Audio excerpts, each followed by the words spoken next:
Have you ever wanted to be featured on television and you can't seem to figure out what is the right way to go about it? Or you have had some PR agencies reach out to you, and once you got to the second phase, you realized that it was going to cost 10, 15, and sometimes $20,000 for them to represent you. Well, today I have my friend Gloria on the show, and she's going to talk about all about how she got into PR, better known as public relations, how her clients are on some of the most major publications that we would all wish to be on, and how she literally has no background in it but got started because she just wanted to. So, the next voice you're going to hear after the intro is going to be my friend Gloria.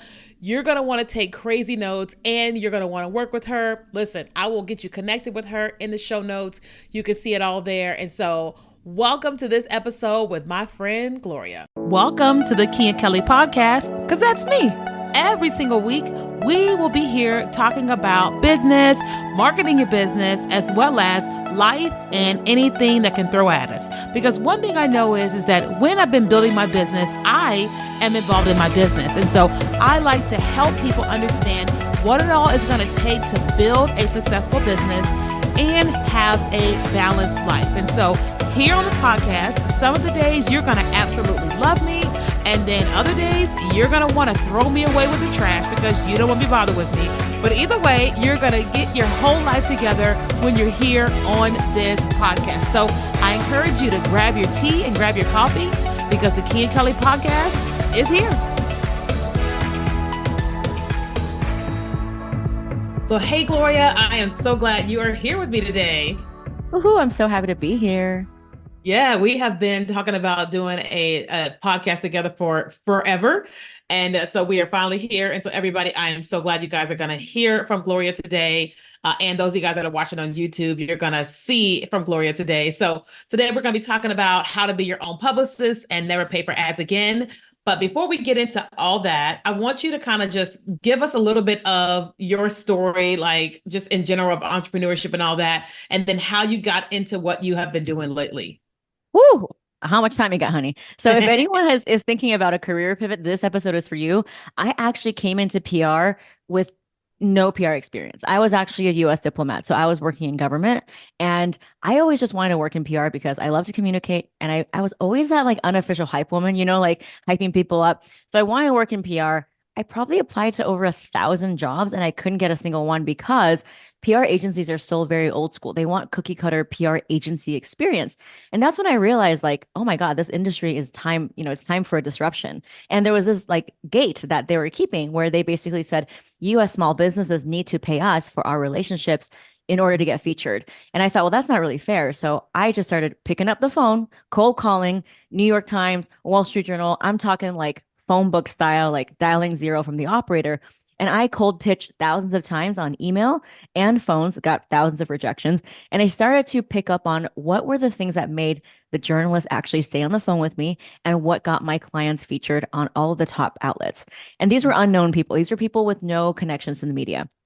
So I kind of cracked the code on PR and I hacked it on the outside. And now I'm helping all sorts of entrepreneurs, especially women of color, female coaches, female entrepreneurs, also get seen, heard, and valued in the media without any kind of old school PR pay to play. And I think this is really the sacred work that we need to do in this lifetime, because I think no one teaches us how to advocate for ourselves. It's really like, oh, if you want to get featured, you have to pay, or you have to, be in the cool kids club. But what about all the rest of us who deserve to be seen? So to me, it's a personal mission as well.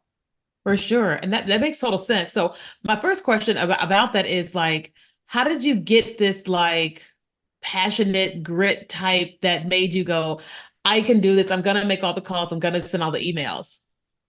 Honestly, I just had to, because, I was in between careers. I gave up the most comfortable pension, this career that would set me up for life. And I couldn't turn back. And so I was starting my career from zero. And my friend's friend worked at a very tiny startup. It was him and two other founders. And he's like, we make this really obscure fintech thing and compliance. I had no idea about fintech. I got a D in statistics. And he's like, if you can get us onto CNBC and Wall Street Journal and New York Times, like, sure, well, we're not going to say no. And so I didn't have any contacts. I didn't know anything about fintech or compliance. I literally sat with the engineers looking at data points and seeing if there's a trend. And I think my zone of genius is figuring out from a very obscure or complex or maybe boring thing, what is the point of relevance that makes it newsworthy? Because what is news if it's not relevant? And I think this is Hmm. a skill that a lot of people don't know because we as founders, we know how to sell our benefits and features. We know how to market ourselves, but that is inherently very different than pitching to media, pitching Yeah. to a journalist that can spread your story to 30 million people, like on a Forbes, for example. Yeah.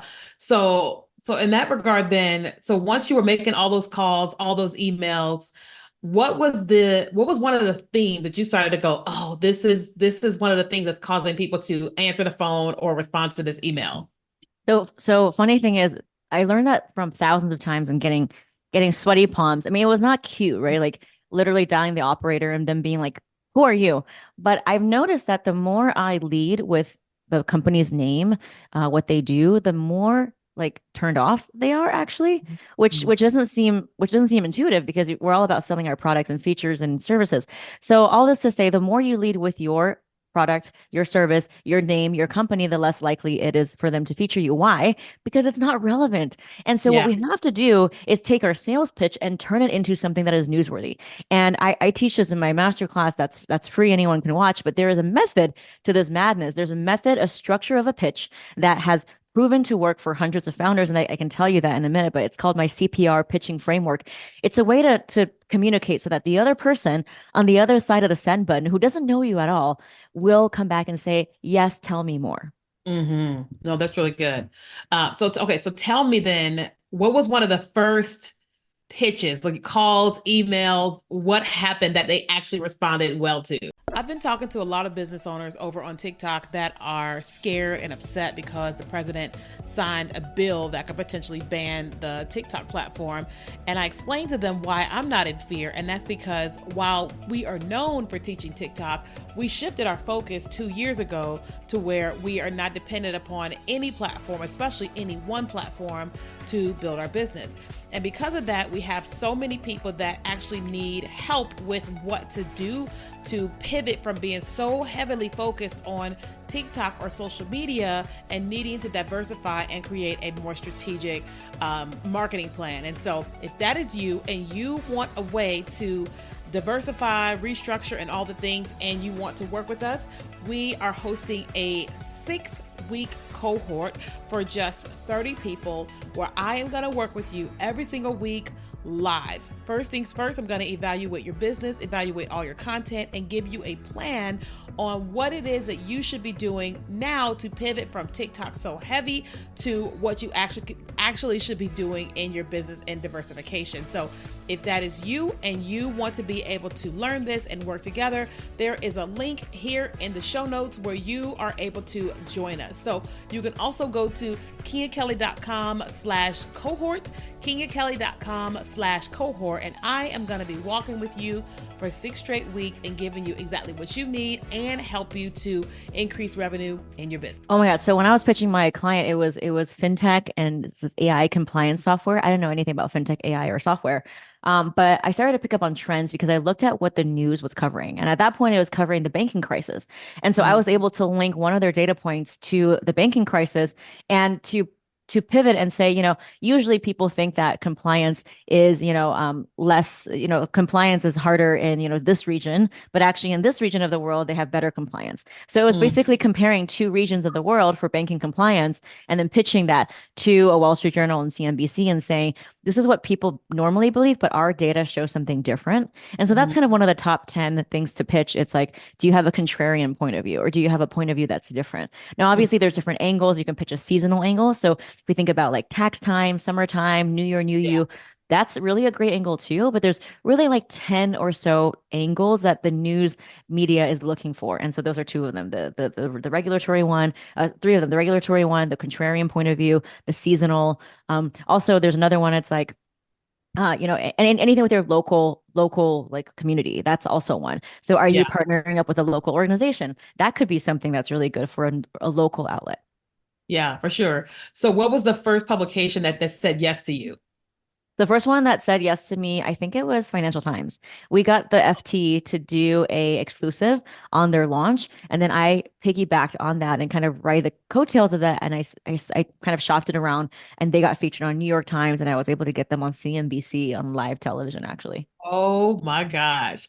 So what was that like for you? Like how did you feel when you got that the very first one? I think it was kind of crazy because it was like, it was literally, I didn't have any contacts. I didn't know who to call. I was pasting Yeah. together broken links and email addresses Wow. and just so much grueling, grinding blood, sweat, and tears. And Yeah. when the FT journalist was like, oh, I'm interested, like, send me more, I was like, finally, there's my lucky break. And I think for a lot of us, we never even start PR or pitch ourselves because A, we're not taught to advocate for ourselves. B, we don't have a formula, which I'm going to share with you. And Mhm. three, like it can seem like a never ending rejection. And who wants to put themselves to that? But if you can just understand that, you just need that one yes for a podcast, that one yes for a LinkedIn message, it is going to change your mindset, your confidence, and that will be the start of a whole new thing. I mean, you know, right? You've been able to do so much for your business just by pitching for speaking and things.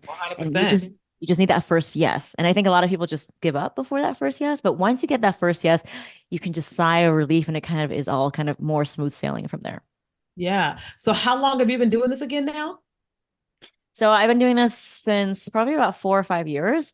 So I Oh first worked wow. with startups only, so fintech startups, and a lot of the startups I kind of did their launch announcement for. One of them went on to raise like $500 million or something. I should have gotten equity, but I'm not. I Yeah. wasn't so bright back then. And then during COVID, I made a pivot. So we did a program model, one to many, and I do coaching, which is really what I love because I get to go deeper with people. And I pivoted from working with mainly male founders of Mhm. startups and to now women of color and female entrepreneurs, which is so much more my speed. And I feel very much satisfied with that. So Yeah, so I have that curiosity because I'm sure that they're probably wondering too. Like you were working with males, of course, and then now you have your new audience. What was the reasoning why you decided to go in that direction? I think that as a woman of color and first generation immigrant, I never saw anyone who looked like me in the media. Mhm. And so I was never taught to advocate for myself or even like put myself out there. And I realized as I was doing this work and just learning about small businesses, female entrepreneurs of color start more small businesses than any other demographic. It's women that make the backbone of small business, but we don't see that in the media. And I feel like it's time to change that. And the funny thing is that when I worked with the men in the startup scene, they had no issues about putting themselves in front of every single newspaper. I mean, they could be making the crappiest software that's like not even developed. And they're like, oh, yeah, I want to get on New York Times.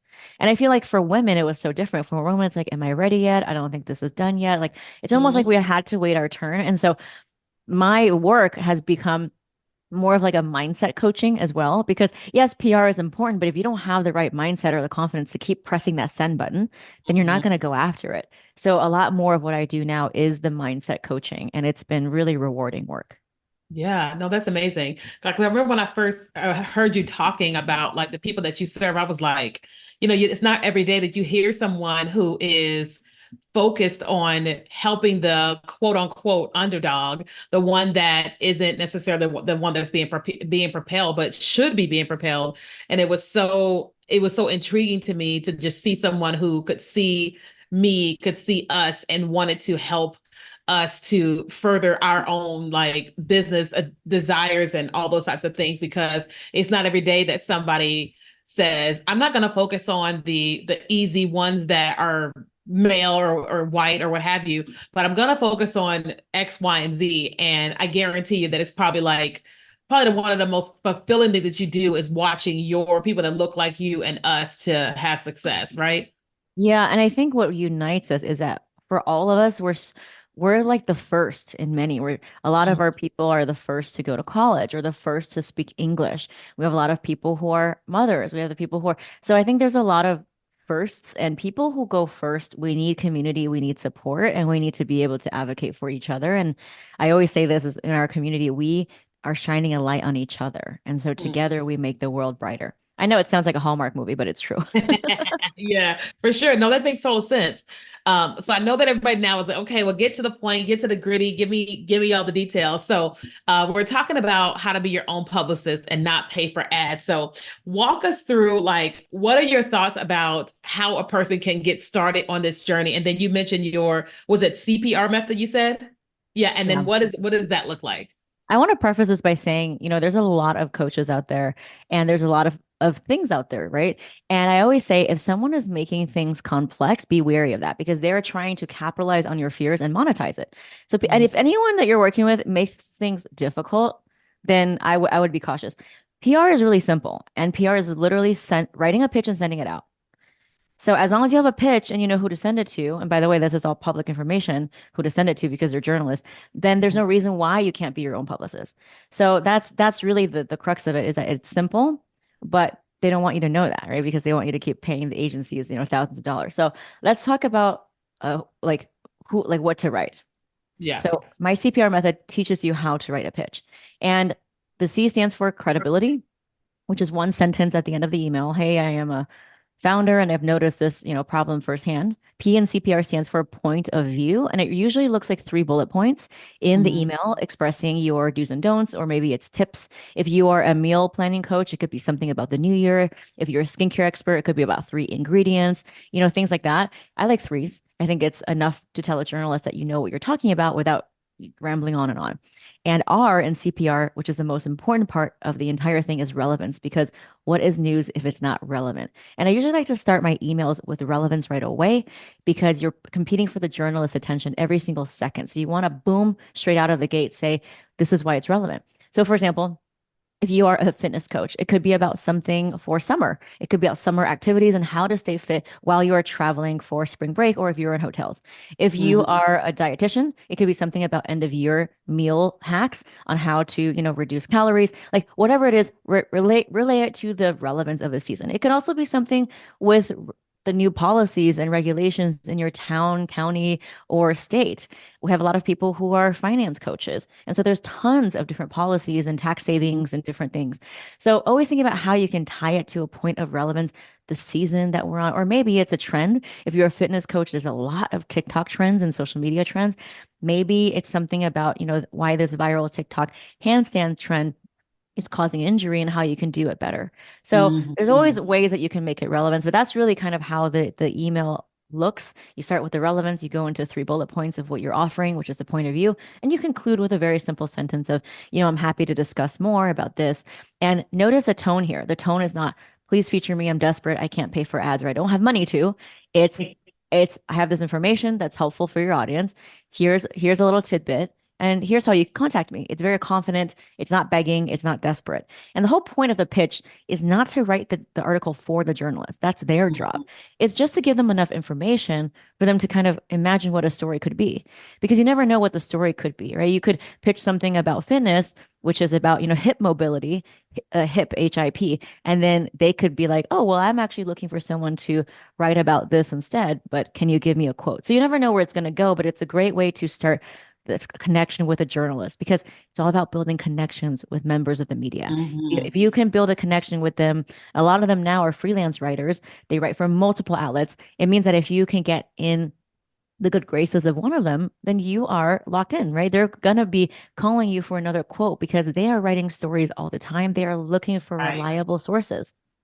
Yeah, no, that makes total sense. So are you like finding these people's information on like just their websites? Yeah. So we talked about PR. It's two things. It's what to write and who to send it to. So we talked about what to Mhm. write with the CPR.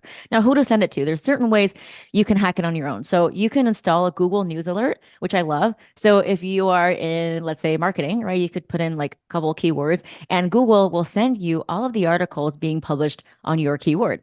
And it's as easy as copy and pasting the journalist into an Excel spreadsheet and populating and growing your own media database. Now, Mm. obviously, in our program, we have an expansive one, but you can kind of start to do that in a grassroots way. There's also things like Haro help a reporter out. Hmm. And so that tells you every day what journalists are looking for, different people that they're looking to interview in different niches. There's also hashtags you can follow on social media. For example, hashtag journal requests on Twitter, and social media tells you that journalists are looking for people to interview in different sources. So if you fit the bill, then you can go and say, hey, like I'm happy to give a quote on X, Y, and Z, whatever it is that they're asking for. Wow.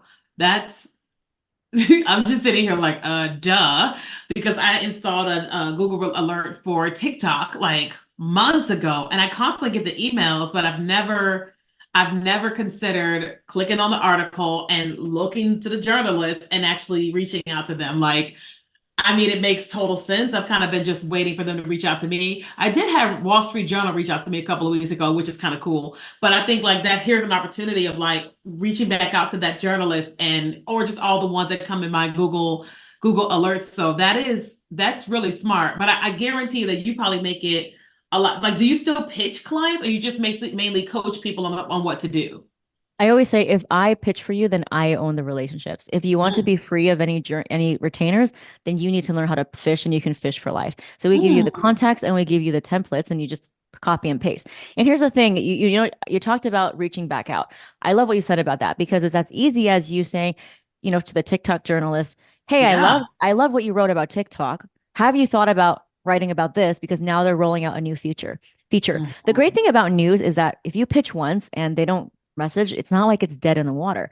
News is always evolving. And so it's always good to follow back up with whatever's changing. So if you're like a meal planning coach, if it's, a different season with different ingredients, then you can pitch back to the same person. I think a lot of people think, well, if I pitch once and they don't respond, then it's dead in the water. It's totally not. You have to follow up. And, here's another hack for all of y'all is install an email tracking device so that anytime, even before you send out any emails, you know if it's being open or not. And that way it gives you Mm. data to make unemotional decisions. So instead of being like, oh, this journalist hates me, which by the way, they don't, they're busy writing stories. It could be a subject line issue, it could be a deliverability issue, or it could be out of office issue. So if you have data on whether or not they're opening your email, you can make better decisions. If they're not opening your email, let's solve for that. How can we make sure that that's the right email? How can we make sure your email sending reputation is good? How can we make the subject line better? If they are opening it multiple times, then that's when you really follow up. Maybe you can compliment them on an article they wrote. Keep that lead warm as you would a customer and think about it as a relationship. If they're opening it multiple times, that's a really good thing. It means that they really like it. They're just trying to find a place for it in their editorial calendar. Mhm. These are all little clues that we can use with software to help us kind of be our own publicist. Oh yeah, that is really good. I made sure I wrote that down because that's like, I mean, it makes total sense to do that, but I think that probably because many of us are not pitching ourselves, or we assume that it looks like something, because all these agencies reach out to us, it looks like they have to do whatever it is that seems like we need to do and pay the $20,000 that they ask us to do, that many of us feel like we just can't do it. But this is like super golden. I don't know how you guys feel, those of you guys that are watching or listening to this, but I'm like, oh my God, like because everybody's talking about TikTok right now. And I'm like, I need to go and like pitch all these people to talk about not just the TikTok ban, but I can start with that because obviously that's like the hottest thing and I can talk about it as a business. So thank you so much for that. Okay. So I know you were sharing that you offer a way for people to be able to learn how to learn, like you mentioned your CPR method, and I'm sure you have this inside of a course or a program. Can you tell us a little bit about how you actually help people? So I'm really a big believer in note gatekeeping. So people have watched my free masterclass and got on like 20 pieces of news. Like we had someone who makes sheets, like organic sheets, and he got on like BuzzFeed, Cosmo, Allure, Condé Nast just from watching the free masterclass. So that's available for anyone that's listening at any time. And you can go to Gloria Chou PR.com. That's Gloria, CHOU, PR.com/masterclass. And you can actually see the anatomy of a pitch. I reveal line by line from subject line down to the last sentence what that looks like.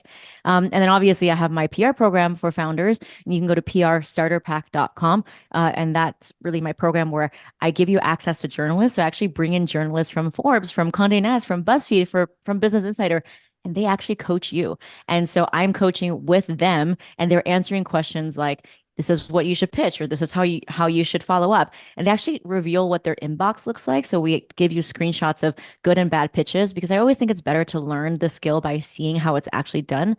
So it's unprecedented access to journalists, and obviously a database of 100,000 contacts across 100 different keywords.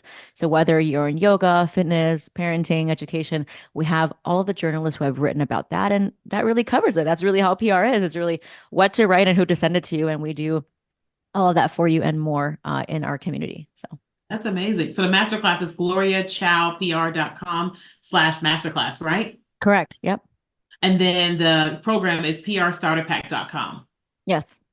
Awesome. Awesome. Okay. So before we wrap up, what is one thing that you could just tell a person who is brand new, listen to this for the very first time? What is the one thing you would say to them, period? That you are the number one spokesperson for your business, and you cannot delegate it or throw money at the problem to get someone else to do it for you.